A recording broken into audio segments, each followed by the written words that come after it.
Party मजबूत होगी पंजाब को मजबूत करने के लिए, पंजाब को मजबूती प्रदान करने के लिए, और उसमें सुनील जाखड़ जी का विशेष योगदान रहने वाला है।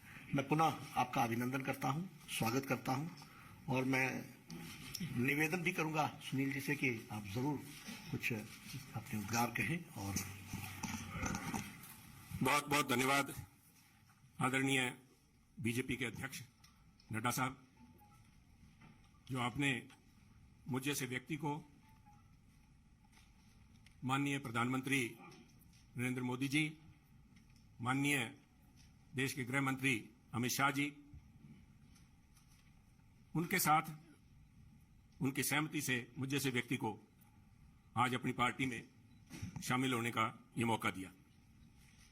मैं आभारी हूं मंच पे जो मौजूद हमारे प्रभारी अनिल बालूनी जी हैं। मैं आभारी हूं खास तौर पे प्रवेश वर्मा जी का, जो खास तौर पे इस मौके पे यहां पहुंचे हैं। मैं आभारी हूं अरविंद खन्ना जी का, मैं आभारी हूं मनजिंदर सिंह सरसा जी का, मैं आभारी हूं परमिंदर जी का कि आप सबके सहयोग से आज इस बीजेपी के मंच पे नड्डा साहब की हाजिरी में बीजेपी में शामिल होने का मौका आपने दिया। धन्यवाद नड्डा साहब। आप सभी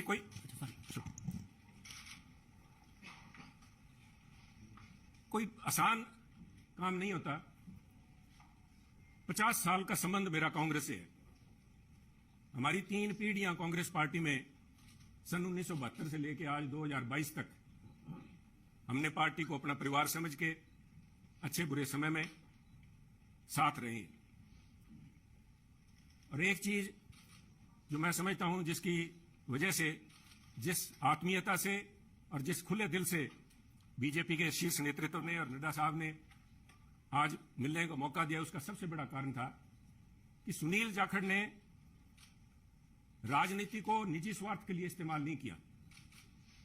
सुनील जाखड़ ने कभी तोड़ने का काम नहीं किया। हमने सभी हमेशा कोशिश की है, शायद सफलता ना मिली हो, जोड़ने का काम किया है।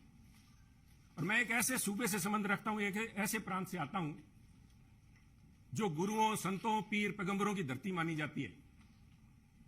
अगर राष्ट्रीयता की बात, जैसे नड्डा साहब ने बार बार जिस बात को इंफेसाइज किया है, आज अगर जहां देश की जरूरत राष्ट्रीयता की भावना की है, वहां अगर राष्ट्रीयता कहीं से चालू होती है, जिसे कहते हैं उर्स्प्रुंग, द बेसिक जेनेसिस राष्ट्रीयता, वो तभी पैदा होती है जब समाज में राष्ट्रीयता की भावना हो, एकजुटता की भावना हो।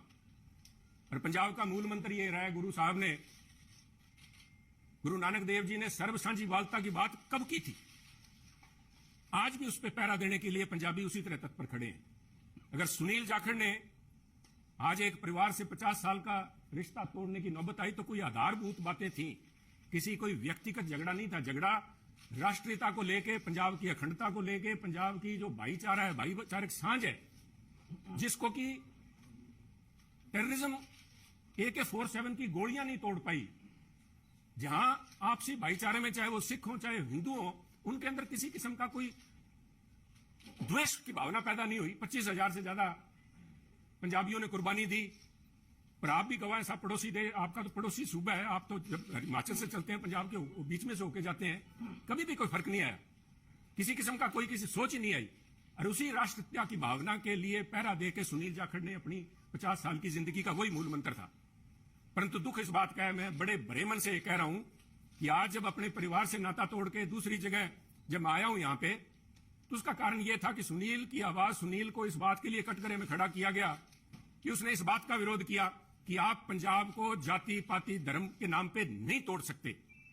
पंजाब को आप परसेंटेज में नहीं दे सकते कि ये अमुक जो धर्म है, अमुक जाति है, अमुक समुदाय है, उसकी परसेंटेज कितनी है, 30% है, 40% है, 15% है। मैं समझता हूं पंजाब एक सूबा है जिसने देश के लिए template has established a template for the country. Every single citizen has the same right as anybody else. सबको बराबरी का, there is no second class citizen in Punjab. और इस भावना को लेके पंजाब अग्रणी सूबा रहा है, चाहे वो हमने देश की सीमाओं पे लड़ाई लड़ी है, चाहे देश के विकास में, हर सूबे प्रांत में पंजाब ने अपना नाम कमाया है। कुछ लोग बात करेंगे, क्योंकि हुआ क्या, वो एक व्यक्ति की बात नहीं है कि एक व्यक्ति ने बोल दिया और संबंध टूट गया। वो कहना कच्ची यारी है नहीं सर, इस तरह नहीं टूटा करती। ये कोई शीशा नहीं है जो 50 साल का संबंध है। कहते हैं कोई शीशा नहीं है कि पहले हम इंसान हैं, हमने रिश्तों को निभाया है असूलों की तरह, पर जब असूल ही टूट जाएं, जब हम अपने सिद्धांत से हट जाएं, अपनी आइडियोलॉजी से हट जाएं, तो मैं समझता हूं this is a right time to have a rethink. उसको सारा सोचना पड़ता है कि हम जा किस तरफ रहे हैं, आज किस तरफ बढ़े जा रहे हैं। तो उसको लेके मैं समझता हूं कि यह निर्णय लिया गया। और क्यों निर्णय लिया गया? बीजेपी के पास, मैं क्यों बीजेपी के आपके यहां आज मंच पे बैठा हूं।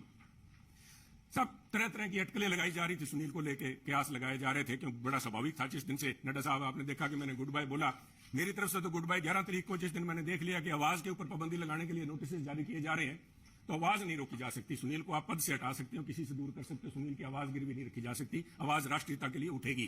परंतु क्या कारण बने न साहब, मैं आज कुछ बातें आपसे शेयर, आपके पास अगर मुझे पता है आपको जयपुर भी जाना है, तो 2 मिनट में लूंगा आपके कीमती समय के। पार्लियामेंट के अलावा मुझे 1.5 साल पार्लियामेंट में काम करने का मौका मिला सरसा जी, पर उसके बाद पार्लियामेंट से बाहर मेरी मुलाकात हुई माननीय प्रधानमंत्री से, जब वो पंजाब आए। करतारपुर कॉरिडोर एक बहुत लंबे समय की मांग बलूनी जी, जो सारे सिख समुदाय की नहीं, पूरे पंजाबियों की, जो भी व्यक्ति पंजाब से प्रवेश से जुड़ा हुआ सबका था कि हमें करतारपुर साहब जाके हमें अपनी बात श्रद्धा नमन करने का, उसकी संभाल का, उस हमारे गुरु घर का हमें को मौका मिले। उस समय यह सौभाग्य था कि मुझे